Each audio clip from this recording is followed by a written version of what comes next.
un honor para mí estar apoyando a Barcelona en Comú. Para mí Barcelona en Comú es una formación política que es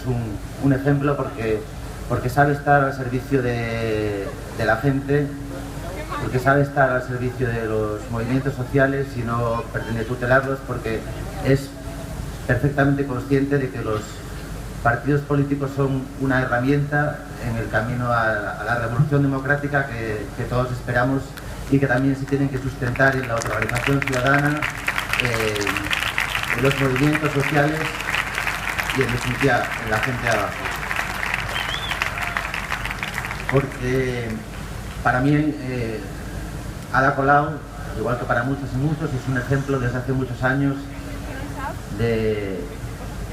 activismo, de lucha, de empoderamiento ciudadano, todos esos años al frente o como cara visible de la plataforma de afectados por la hipoteca, que fue un movimiento social que se reveló como un agente de transformación social, plantándole cara a los bancos y a sus crímenes, a pesar de los partidos políticos, y realmente consiguiendo el apoyo de la gente. Porque Ada Colau va a hacer que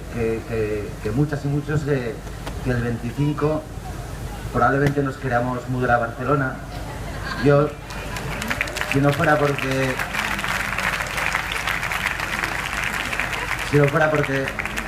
porque le tengo mucho amor a Asturias y a Sison, me lo plantearía muy seriamente.